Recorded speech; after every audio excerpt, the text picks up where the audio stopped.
Hello and welcome to a episode of UKVersus where we are joined by KJ, younger to go beast of the Oceania. I am still Brett Fire Daddy Pendragon, once again joined by Richard Storm of Blades Plumber, and we're going to be talking over the Oceanic Hourly with the winner and taking a look at some amazing prizing that was kept off the public, kept away from the public, and we've had a little preview and it looks really cool. But how are you doing, KJ? Good. It's 6 a.m. over in Australia, down under. Very early, but doing well. I was still in a little bit of shock after the weekend when I got back, but no, all good. Happy days, and looking forward to going to Worlds now. Yeah, yes, going to be absolutely great. You guys got a lot more seats than you've had previously, so it's going to be great to Yep. meet new people because I'm familiar with Zane. I'm very familiar with Young, who helped me practice for Nats as well. And I'm hoping to get back out there. I'm Check sure. the arrogance to this one. It'll be great to meet you. Like he's definitely going to go. Honestly. Oh no! See, honestly, Brett. Booked his flights already. regardless of if I qualify, I'm going back to Florida because it's content. We need content for the channel, so I need to go back out there just to make content. That was definitely what you meant. By that point, this will be a full-time career, and I'll be able to just expense it. Yeah, he's winning this weekend, and he's already booking his flights. Yeah, thanks so much for joining us, KJ. No, that's all right. All good, guys. Thank you for having me. So yeah, how was the event? Obviously, I guess attendance maybe wasn't as much as everyone was hoping, but yeah, how did the event go as an overall? It was very interesting. So for me personally, my journey started in Hobbiton. Actually, went there on the Friday. Had to go see it because we've done 3 New Zealand events now, and decided Hobbiton, we have to do it. I was like, I'm not going to New Zealand 3 times and not seeing the Hobbits. So did that on the Friday. That was our chill day. Didn't even test any UVS. We just sort of had a relaxing day, just to keep our minds off it. I went down with Richard Osley, who is the store owner and most controversial man of the tournament. But he is my local game store owner. And then, so rocked up on the Saturday. It started late because Uyong was having issues with his UGN account. And there was also a Flesh and Bloods tournament that was right next to us. So this little not tiny, but this little game store was packed with Flesh and Blood. It had some Magic players as well, and then it had us in the corner with our 2 tables that we had and our stream table. The event, look, it ran smoothly. I don't think for us as players, there was obviously a lack of judging. Guile was sort of looking after the stream table, and the TO, Sean, who did a really good job running it, had personal issues at the moment, at the time. So he was trying to TO, judge, and do that, and he'd only been playing the game since last year when the July New Zealand RLE was around. Right. So obviously, inexperienced judges between them, Guile hadn't judged in a while, was probably a bigger issue out of the event. I think UVS needs to look at a judge program or something to do with that, because that was probably our biggest issue of the weekend, was just the judging. Yeah, that's fair. I mean, obviously, Guile was the most overworked man ever. Certainly when it comes to trying to juggle things at once.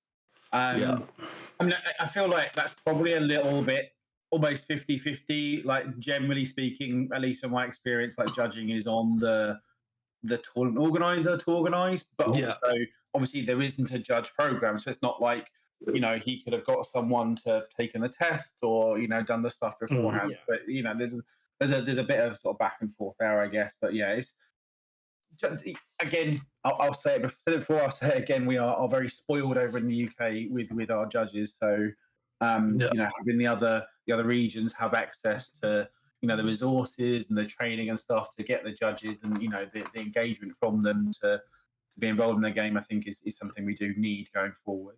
Yeah, I mean, it does. It doesn't justify it, but it does kind of make sense that if the TO who was judging had to make snap decisions because they had so much going in the store, it will lead to bad decisions. And anyone watching here, do go check out Let's Talk UVS, who went over a few of them this morning, and KJ was in that chat as well. Go talking about, and like the showdown block that David Toombs has been talking about, which no one is talking about, is absolutely insane to me. But I can kind of see more in my head that if this guy's got to be running his store and going through two events, if someone went, "Oh, I'm into this," and so he's like, "Yeah, just go," and I've got to go do this. Which you can't do some of that judging by the seat of your pants, right? Yeah. You need to sort of take a moment, assess game states, get story straight, work out what's going on, make a decision based on a knowledge of the game. Which obviously, again, no knock on the guy, he obviously doesn't have, because he's a reasonably new sort of player and an entry to the game. He's trying to tournament organise. He's trying to run his shop. He's got his own shit going on outside of game stuff, as well as trying to make these, reasonably high level judge calls, and that's a pretty high burden. Well, that's just it. We've got Murray and the other judges like Scott and Nathan, who have been playing 18 years, who can come in and go, "Yeah, this is how it goes down." Oceania is very, very new, and it's still a learning experience, especially with players like yourself that have been playing just under a year. You've got Young, who's been playing just under a year. You've got Zane, who's been playing a long time. But your play base is very up and coming, and it also has lots of turnover. There's always lots of new names coming in from there. But it's really, really cool to see. Moving away from the issues, because the issues have kind of been talked to death. Tell us about your deck, because I know from speaking with Young that his partner Adrian made his deck like the Friday before the qualifier event. He'd not really seen it. He'd not really played Young to Go. He sat down and he played that deck for 2 days. Talk us through your deck and how you came to be playing. Yeah. So I stole He Who Shall Not Be Named's deck list as soon as the Wish tournament finished. Obviously, I just like trying out the meta, figuring out what it is and how to beat it.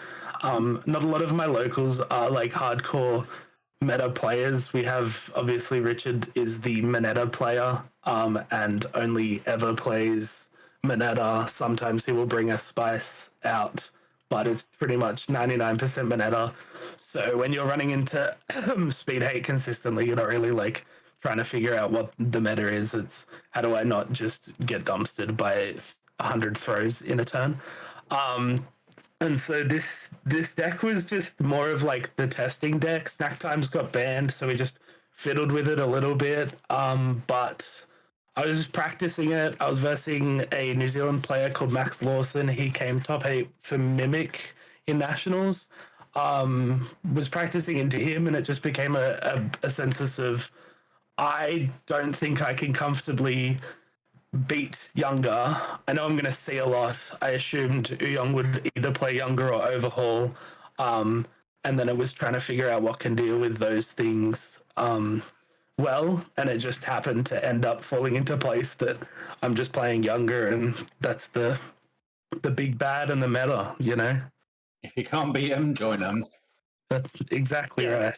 It's like you look at the symbols, you go, what's got the tools to beat Younger? Well, I need Showdown, Genkai, and a lot of damage. That's Younger. Yeah. 32 health is a big max total. There was a time where I was trying to practice Mirio with Armor of the Wolf. I even messaged Let's Talk UVS and was like, how do I just get this to beat him?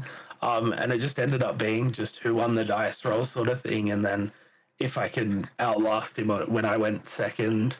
Tried a little bit of Amajiki, but didn't feel comfortable playing the little 20 healther. And then Mina 2 was also thrown around.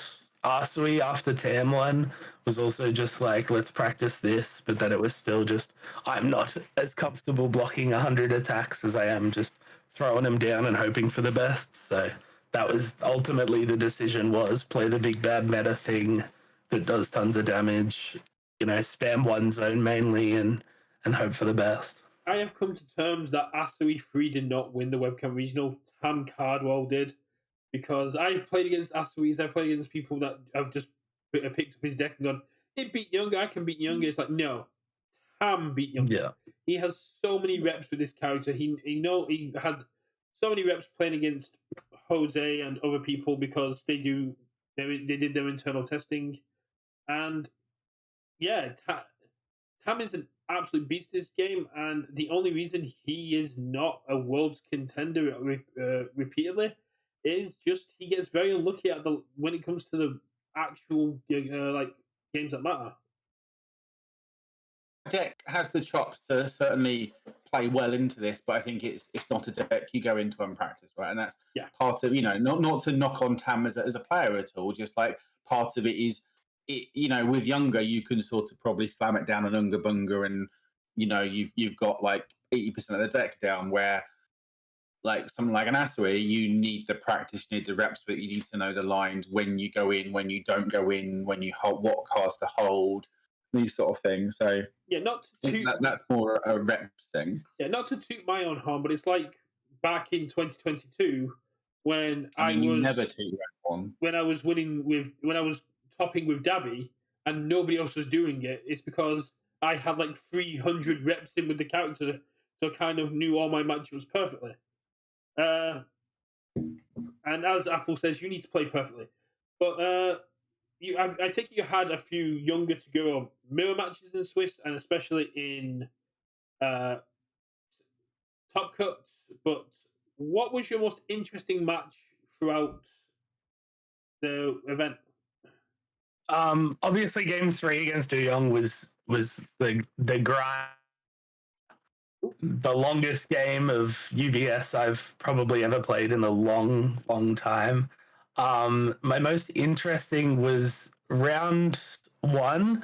I versed a Life Jin running Deku's Punch package, which was actually the first character and the first build that I brought in to the store when Yu Yu Hakusho first released, because I just thought the +3 speed, being able to run the punches that I ran on Deku 2 at Nationals, I was like, this is amazing. Like, this character is so cool.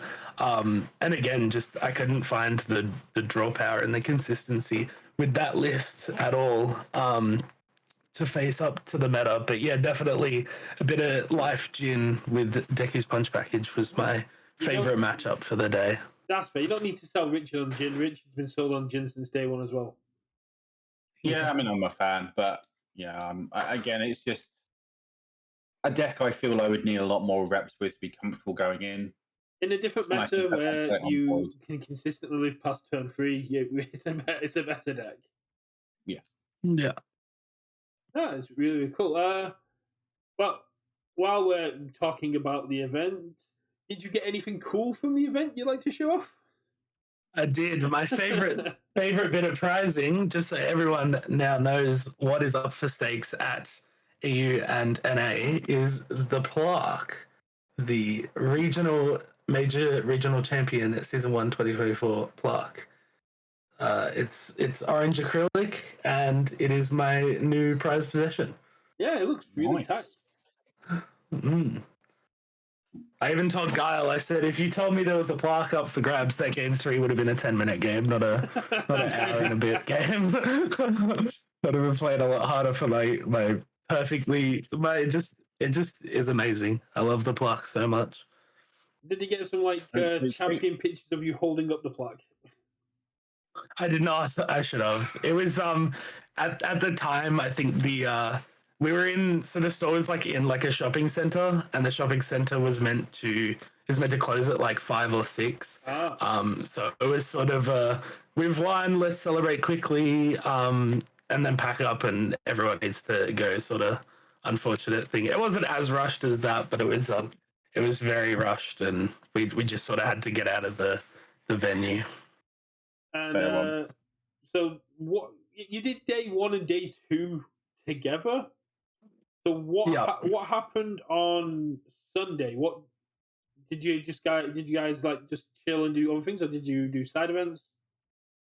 We went and did another draft of Jetburn, and then sort of just hung out, had some food, and then we went and saw New Zealand has these really cool black sand beaches, which is like a super coarse, fine sand, because of like volcano eruptions or something. So we went and checked that out, and I would definitely recommend if anyone's ever in New Zealand. It was a very cool experience. Yeah, I mean, I'll just pop over on a weekend. No. Yeah. It's close. It's close. My brother does live out there, and I haven't seen him in like 6 years. Would recommend OCE trip, July regional. I'll see you there. Yeah, I mean, I would, definitely love to go to New Zealand, and I think for me, Hobbiton would definitely be on the list of things to visit. But it sounds like you had like an awesome trip overall, and obviously smashed it to bits. So what was the sort of, because I didn't really see sort of much of a meta breakdown. Obviously, there was plenty of youngers. What other sort of stuff were you seeing floating around amongst the other sort of competitors there? I think there was only the 4 younger Togaros. There was quite a lot of, so I think it was myself, Richard, Uyong, and Adrian were the only people that I personally saw. There was a Botan running around. Ruben, who TO'd the last 2 New Zealand events. He was running Botan. There was a lot of Toga 3s. Okay. I believe a lot of them decided that was probably the best matchup they could get. A couple of Endeavors, but I didn't really see much else other than that. I think there was also an Overhaul running around somewhere as well. Okay. Yeah, as Apple's saying in chat, like a 75% conversion rate if there's only 4 is quite a rate. But we know he's a big player. I've not had a chance to go back and watch the games I missed. How was your game against Big Cat Biakago? Because that's a lot of health to get through, even with younger to go. I think the first game I sort of just built 2 turns and then went balls to the wall ham and sort of just dealt with him. And then I think it was just sort of a rinse, recycle, repeat. I was figuring out, look, he doesn't throw a lot of strings of attacks. All his moves are high difficulty. So it was just build enough till I had enough damage. He's not going to block everything that I send at him. So I can just, if I'm flinging, 10, 11 damage moves instead of the 7 damage, it was the health sort of just came down very quickly. Yeah, it's just like a whole less attack that you need to hit him, right? Yeah. We've got a very good Biakago player here called Scott who's part of like our judging team, so he won't be playing the weekend. And my conclusion, playing against it, my conclusion same as yours. Biakago doesn't throw a lot of attacks, but the attacks he throws are very big. Yeah. So I think both games I ended up with a showdown to block as well, which also just slows him down immensely when he only had like 4 or 5 foundations. The other thing that was weird was I actually drew against him the last round of Swiss. So we finished Swiss, I just versed him, and then top cut happened and I versed him again. And so I sort of by that time knew exactly what I needed to do in the matchup and was just like, it was something that I actually hadn't tested against. So it was a new matchup for me, really fresh on the day. So we've got a question in chat. Basically, we've got Apple asking if because there was only 4 youngest to go, was it an access to card things? Because cards like Trace Eyes and Battle Hour Release are very chase cards. I mean, even in places where people opening low. Botan's coaching, right? Botan's coaching, again, is a rare. They're very hard cards to track down. Some people are opening multiple cases and not seeing Battle or Release. Yeah, I believe for us, we got I bought my case, and have now obviously opened the other case that I won. I believe in New Zealand it was just more of a like struggle to get product for them. I'm not 100% sure how much they did end up opening, but I know the Botan player was literally opening a case the night before, like on the Friday just before we played our 2SP event, trying to get Botan. So he was sold on the leader and playing the deck. He just didn't even have the character card. So he was frantically trying to open. We were all just ripping packs open for him, trying to find this Botan, which we thankfully got from that case. But yeah, he was prepared to just continue buying. Does he not know it's a reprint of like the 2019 one where you can get a foil Botan who's wearing a leather jacket and leather pants with a baseball bat? That's the card he should have been going for. He definitely should have. I think it was just we don't have a lot of retro cards down here as well, so even just trying to find that would have to be a trip to America, like to message people and stuff, you know, or messaging you guys. Yeah, in terms, I guess, of that Friday qualifier, like, how many people sort of were turning out for that one? Like 8. I know that one from Guile. There was 8 people. Okay. I believe there was 7. There was a buy. Oh, okay. Yeah. And then, do you think like the points thing was a problem in terms of the attendance, or do you think maybe it was just because it's New Zealand and it's not necessarily the cheapest place to go to, or like, I guess, you know, what do you think maybe is one of the causes of like, you know, that attendance being lower than hoped? I think definitely it was a combination of the two. I know people not local to my game store, but we have webcam set up, so we verse them a lot. One of them lives in far north Queensland, and their closest locals is like about a 10-hour drive. And he's like, well, I'm not driving or flying to an LCQ just to maybe get the points that I need to play in this regional to then save up to travel in like internationally. Because obviously for him flying to New Zealand wasn't as cheap as it was for us. So there was definitely a combination of the two. I think also just for OCE having the triple, or for the Oz players having the triple events like back to back in New Zealand was also just a deterrent. It was, I think a lot of people have just gone, why would I support a card game and fly over to New Zealand when we're not getting the support? We have the larger player base. I know there's also the argument for, with Auckland, there's a massive player base down in Hamilton for New Zealand. And I know a lot of those people didn't actually travel, but they get like 20 to 30 people, like locals and people playing the game, and they don't get the support that Auckland does. So I think it's a combination of just people just being fed up that the same people were getting it, and then just, I guess, I know a couple of people were just like, oh, well, I'll get my Worlds invite at Nationals. It's top 8 now. So that's fair. I mean, I didn't see the point. I mean, obviously, I'm not the best at geography, so I don't know what the sort of travel time would have been for like those Auckland guys, or whether it's like, you know, would have been a flight for them, or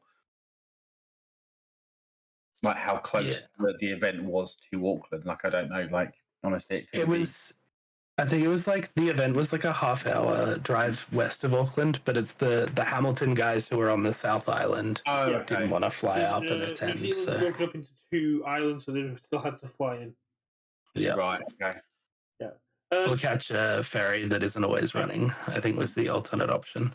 Do you think that the Season 2 regional that's being organised by Grimdark Gaming and Brandon, the absolute beast of a man himself, do you think that will have a significantly bigger turnout? I think definitely. I know my store will probably have about 8 or 10 people that will go instantly. The scene for the card game in Melbourne is just being brought back up by Alex Gernside, who is a New Zealand local. He's moved to Melbourne, so he's just trying to get people back into it because there was a big issue with the scene over there. There's people in Adelaide, I believe, that play as well. I don't know if they'll attend. I don't really speak to them or the people in Brisbane, but I would assume that just due to like ease of access and knowing how many people from my own locals would go, I believe it would be a better turnout. But it's hard to guess. Obviously, having the triple regional or the regional, the nationals, and then the regional again in New Zealand might have deterred a lot of players. Then that's sort of the. Because obviously you guys only got one regional last year, right? On top of nationals, so it might be a case of almost too much of a good thing to an extent. Where maybe being a smaller player base, it's like spreading it out a bit over these events, where maybe like a 2 events over the course of the year might have like concentrated the attendance a bit more. We did have another OCE regional last year, but it was the online one that I believe Tam won the Swiss, and it was like pretty much all of it just went to America, and it was this whole shamble on who got the qualifiers to Nats and all of that. So. The top 16 players from the region got the Nats invite, but all the prizing just went to the top 16 players. So, so I was 37th and received my national invite, but I got top 37 prizing. That was a very weird one. I think that, but let's not dwell on events from over a year ago. As soon as you got your HLC invite, you can now do me a favor and you can see what Brandon's playing next hourly. And if he's not playing Godzilla, you just follow him around booing him. Well, if he's tournament organizer, he's definitely not going to be playing. But maybe at the HLC, he looked into it. As long as he has someone he can rely on to TO it, he can just organize it and still play as long as he's not down as TO. Okay. Well then, I will definitely be booing him if he is not playing Godzilla. Excellent. Yeah. So again, so let's sort of go back to the deck list. So I guess sort of what were the standout cards for you on the day, like in terms of main deck? What did you like? What maybe you might change? What overperformed? What underperformed? That sort of thing. I think one of my favorite foundations, obviously other than Kiko's Aid, and probably struggling with studies on that defense, was Weapon Clash. Being able to sort of hover around Deadlock, stay in and out of it. That -2 damage actually was just a big include for me. And whenever I built it down, it just felt good. I probably should have run 2 of them, but I was running the one in the list that I was testing. Desperate Struggle was also just another good one. Returning damage, returning speed in the Jin matchup that I had was very good, and obviously just returning damage in the younger matchups. Genkai's actually didn't pop up that much. I think I probably played it like 2 or 3 times in the event, and the times that I did play it, it was a pivotal point, but it was like 2 or 3 times in 6 best of 3s was a bit like, where is my Genkai's? Why can't I get it in hand? And the best attack was definitely just Mob Strike. It put in work in the final. It sniped Du Young's high block out of his hand in that last kill turn. It just put in work. We didn't actually know that Desperation was functional in Standard until the night before. And so we just went, this keyword that doesn't matter. We won't pay attention to it, but it was just definitely it's replacing itself in hand, and cycling a card just to draw another one was just insane value on the character. It does so much, and like obviously I think when there were course like bans or whatever for younger, and there was lots of like talk about a lot of things of what's going on. And Mob Strike to me actually feels like the power outlier to an extent. Now that like Snack Time, I think probably was the power outlier from a foundation perspective. Like you could make the argument about twisting, because twisting never really does fair things. But yeah, Mop Strike's one of those ones that maybe should have stayed in retro. Just any character that could put stats on it, it just becomes ridiculous. Twisty's great if you've got 6 foundations. Mob Strike's great if you only built 3 on your first turn. You just go, yeah, I'm Mob Strike, let's go. But looking at your sideboard, how often did Sports Festival Champ and the Seal of Approvals come in? Because those are cards that I've not really seen in sideboards. Yeah, Seal of Approval was sort of, I guess, for the Botan matchup was actually really good. But did verse them. It was sort of just, obviously the amount of Mop Strikes that were going to be there, Botan's coaching. But I don't think I cited it in once. It probably could have just been more copies of like Forcing Surrender or something. But the Sports Festival Champ, I cited into Uyong. It was basically all the youngers are running stuff that reduces damage. If I need my Twisty guaranteed that turn and they're not always calling it, I'm just gonna boom, commit, discard a card. It's gonna get to the 7 damage that it needs. It's gonna make the checks change, and there's pretty much nothing that they could do about it. I thought you were running the Seal of Approval to. Oh no, I'm confusing it with the other one. Seal of Approval was the good anti-throw card. I thought, is it Seal of Approval or is it Detailing the Plan? Detailing, I believe, is the anti-throw one. Mixed up. We both confused it for Detailing the Plan, which I thought you were running to stop Jawjammer, but no, Seal of Approval is really cool. Fashion Icon, another hour is cool. Why you've got the Forcing Surrenders? Were you expecting card pool clog? Are you just traumatized from playing against Manata so much? Yeah, it was a combination of that. And I assumed a lot of people would still be running Learning the Standards, and so just being able to negate sort of the effects and make it only really a breaker one was the thought process behind it. Also, just being able to clear your tray size as well, I found was really cool. Or if someone face shield something, Yeah, exactly. There's lots of things it can do, and sometimes, actually, no, you got 0 combos, have you? So no.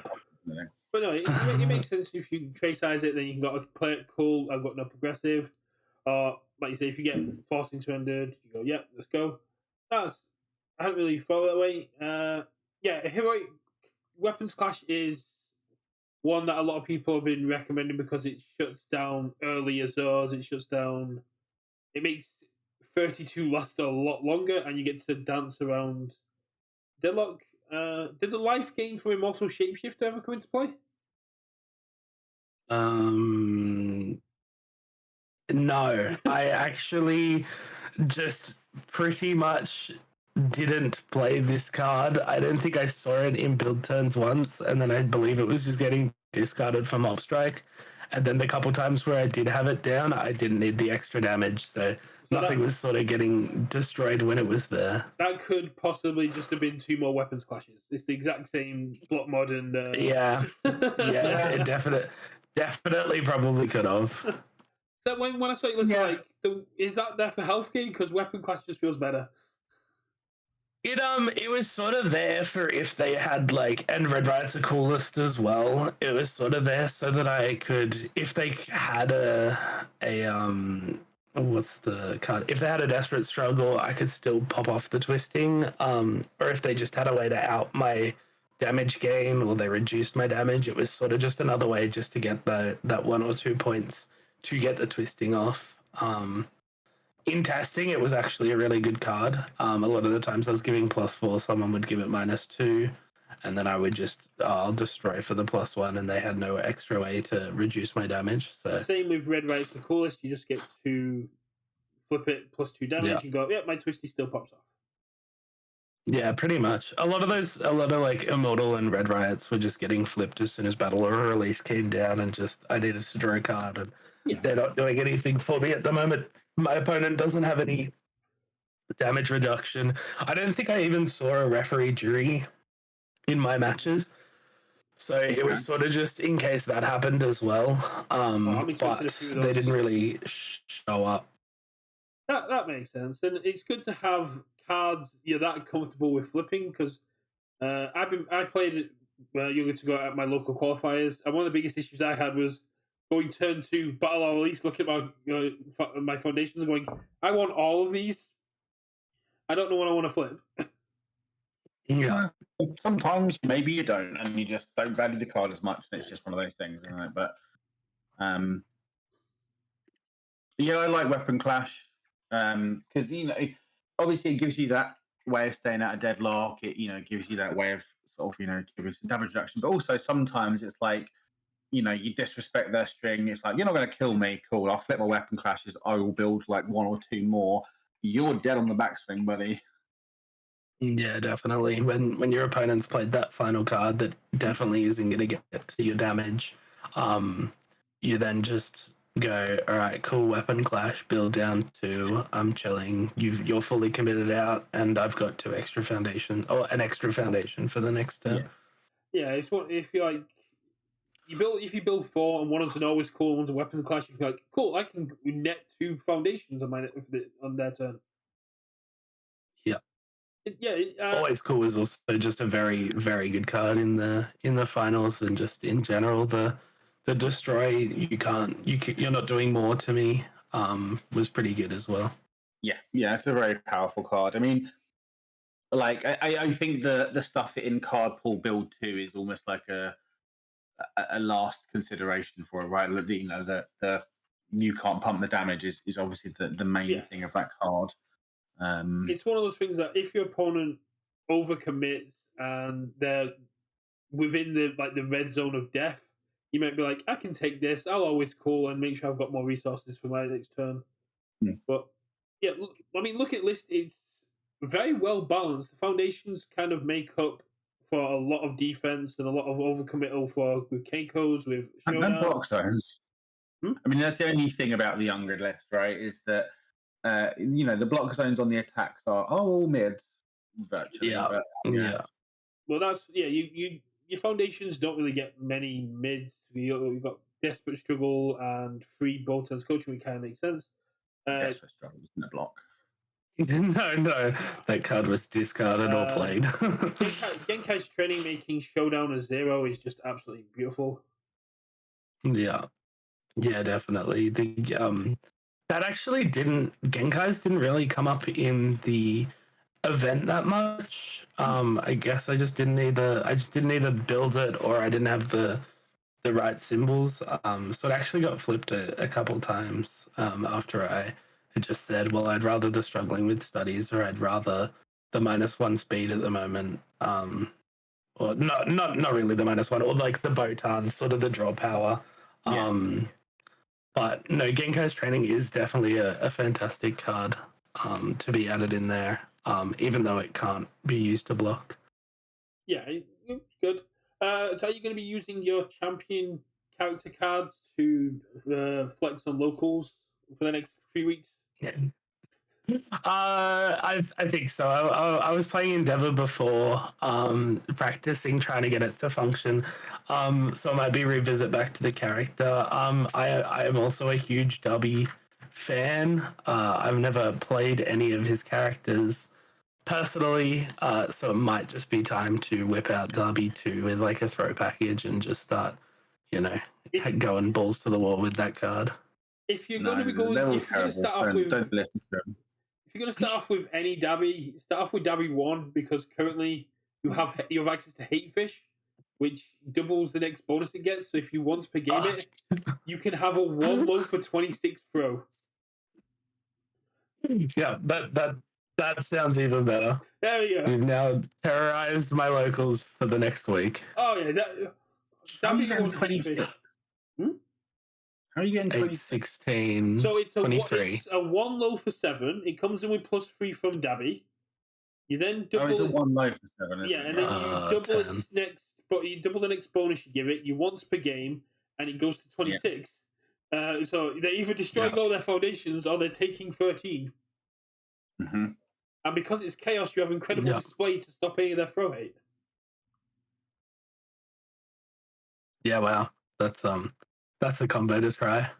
Yeah, I know Will Howard, who won the Winter Clash for Winter Warm Up in January, has made a debut one this one for Tam to try out for stuff, and it's a lot of fun. You're not going to be winning regionals with it, but you can make people cry with it when they realize how much damage you can get through. Very Yeah. chilled. So, We'll start to wrap up because you got to start getting ready for work, and we weren't really meant to be streaming today. But any characters from Girl Power you're looking forward to? Anything that's caught your eye? I was looking at obviously Kinoko Komori, the mushroom girl, I guess. Yeah. She looks like she'll be fun. But I guess I've got to play Kendo now. I've got the champion mat. I was looking, how do I make Kendo work? So I think that's probably one of the next ones. That's Mixed with maybe a side of Momo or Mirko.